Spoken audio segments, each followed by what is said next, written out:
In modern media, teenage drug usage glows. Cigarettes burn like hope in pitch-black streets. Pills scatter like candy across countertops, and cocaine sprinkles your nose like glitter. But through it all, the message feels blurred. Is this chaos a warning or an endorsement? Films like 13, Euphoria, Kids, and Spring Breakers portray the teenage experience in smoking glitter. Addicted, reckless, and beneath the chaos, it's undeniably beautiful. But mixed in through their heavenly soundtracks and dim lighting, there's a dangerous undercurrent, the fine line between depiction and glamorization. Today, I'm looking at substance abuse in teenagers, and what it means for a generation raised on the intoxicating image of intoxication itself. Starting with the aesthetic, because substance abuse isn't just what we see in media, it's how we see it. In Euphoria, Rue's addiction unfolds in waves of purple haze, glitter, and surreal lighting. Her addiction is portrayed as a dream sequence, where her overdose can almost be misinterpreted as ascension. 13 captures teenage rebellion in its rawest form. However, it's not exactly Hollywood to blame, it's us. We as viewers in the digital age, where everything is visual, fell in love with the bittersweet cigarette burns and turned it into an aesthetic. The tragedy of the scenes tug at our heartstrings as we see a character fall deeper and deeper into their addiction, but they also subtly romanticize the fall. Addiction has become a cinematic art form, and rebellion is presented in the form of a charming optical illusion. In this way, substance abuse isn't a plot point, but a symbol of authenticity, as if to suffer is to be real. It's not that these films want to glamorize addiction, they're most often trying to critique it. But the beauty of pain often twists the message, especially in teens who aren't analyzing thematic nuance and lighting cues, but internalizing the energy. There's a fine line between depiction and glamorization that often goes unacknowledged, until ironically, it doesn't get crossed. Euphoria shows the pain of addiction, but it's beautiful. The lighting, the slow motion, the music, it turns overdose into an exhibit. Meanwhile, BoJack Horseman depicts substance abuse as something hauntingly cyclical. There's no glamour, no glitter, just a slow decay masked by a horse. When BoJack drinks, we don't feel euphoric. We feel tired, the same kind of tired that comes from running for yourself. And that's the key difference. BoJack makes substance abuse ugly, isolating, repetitive, but real. It shows the haunting consequences of what addiction can lead to, emphasizing that despite it being a sitcom-style show, problems continue to persist, and real life doesn't perfectly get solved at the end of a 30-minute episode. But in shows like Euphoria, addiction often becomes a language of beauty, and something the audience feels before they understand. Depiction becomes glamorization the moment suffering starts to look like freedom. And teenagers, constantly looking for freedom, understand these messages not as warnings, but as identity. So what happens when these images leave the screen and enter our lives? Teens start imitating what they see online, not always consciously, but emotionally.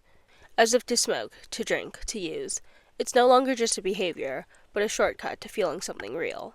But it's not just media influences. Reasons why teens use are often layered. For control, curiosity, rebellion, or pressure. For some, it's about controlling emotions they don't understand.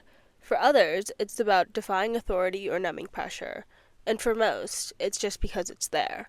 Teenagers live in a world where their identity is both hyper-exposed and ever-shifting. Substance use can feel like control in an uncontrollable life, or an attempt to grasp at an image that they've seen perpetuated their entire life, where destruction looks like freedom. Social media didn't invent the romanticization of substance abuse, and no one's to blame, because it's everyone's fault. When everything's an aesthetic, even self-destruction becomes subconsciously aspirational.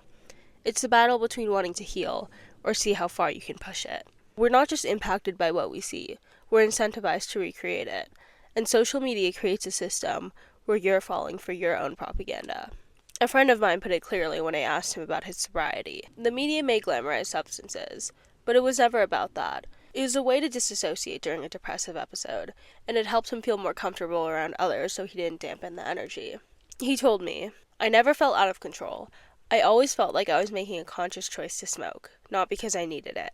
This response sat with me because I feel like it perfectly encapsulates the teenage experience. For some, substance abuse, or even just use in general, becomes something more of an emotional tool than a sign of rebellion, which just makes the relationship between mental health and usage in teens that much more complicated. It's a snake that eats itself. Do drugs lead kids to mental health struggles, or do mental health struggles lead kids to drugs? The truth is, it's often both. For many teens, substance becomes a coping mechanism. temporary escape from anxiety, depression, trauma, or pressure. The relief is real, but so are the consequences. Over time, substances that numb start to amplify the very emotion they are meant to conceal in the first place. Drugs alter the brain's chemistry, and especially in developing teens, the response is often a feedback loop.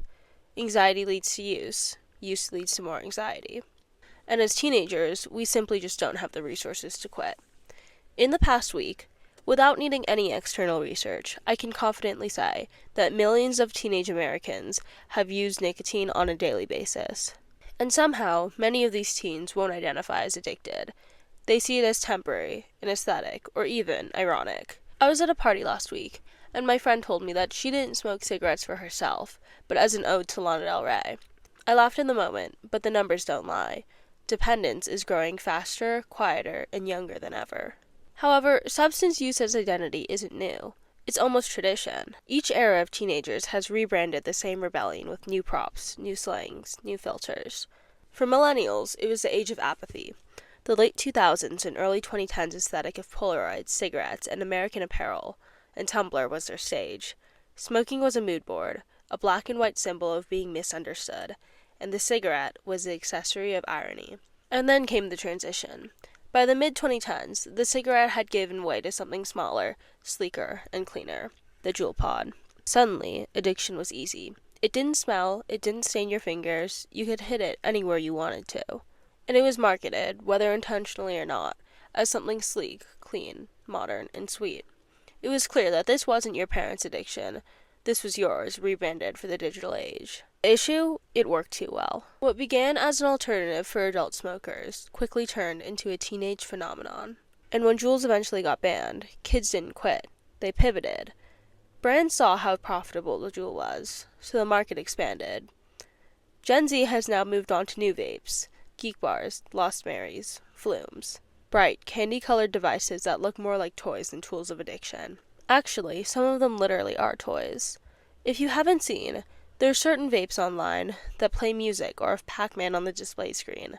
Brands aren't even trying to hide the fact that they're marketing to children anymore. The design is deliberate, cute, collectible, photogenic, and even nostalgia has crept in. On TikTok, millennials mourn the 2018 Juul era as if it was a cultural moment you just had to be there for. But this shows that every generation has inherited the same cycle. Rebellion, normalization, then regret. The devices change, but the emotional logic remains the same. We keep finding new ways to make destruction look beautiful, and that's the quiet tragedy of how addiction evolves. It learns our language, learns our aesthetic, then it waits, covered in the colors we find most beautiful, targeting 14-year-olds like a deer in the woods. But of course, something can't exist without its polar opposite. So as one side runs to indulgence, the other runs towards purity. Sobriety sells discipline, control, and self-purification as the new rebellion, not against your parents, but against society. Teens pride themselves in never having been to a party, ratting out every kid in the bathroom with a vape, as if they're superior to their peers for not smoking. Now, not all people with a sober status are as obnoxious as I'm making them out to be right now. Sobriety is totally something to take pride in. The issue comes in superiority. At one point you realize both sides, intoxication and purity, are both just looking for the same thing, control in a world that constantly seems to destabilize us. But in real life, addiction doesn't look like glitter under a black light. It looks like a headache in the morning, an isolation disguised as control. Substance abuse, especially in teenagers, isn't just something to be wary of. It's detrimental. Our brains are still developing, still learning how to handle big concepts such as emotion, identity, and control. Introducing nicotine, alcohol, or other hard substances doesn't just create dependence, it alters the way we understand pain and pleasure. And the effects don't always show immediately. They creep in. Motivation fades, sleep worsens, anxiety heightens, and friends drift away. The highs become shorter and the lows become deeper, and what once felt like freedom becomes anarchy. It's easy to forget that behind every cinematic overdose, there's a reality that doesn't fade once the music stops. Families grieve, people drift apart, and futures change. But this isn't about shame, it's about honesty.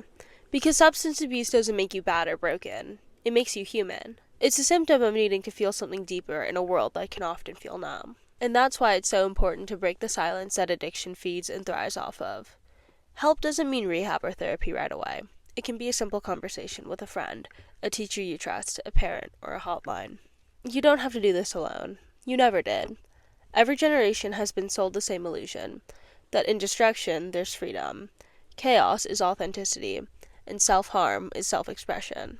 But freedom isn't found in how far you fall. It's found in choosing to get up again and again and again. If someone you know is struggling with substance use, help is available. In the U.S., call or text 988 for the Suicide and Crisis Lifeline. For substance use and mental health support, visit samhsa.gov or call 1-800-662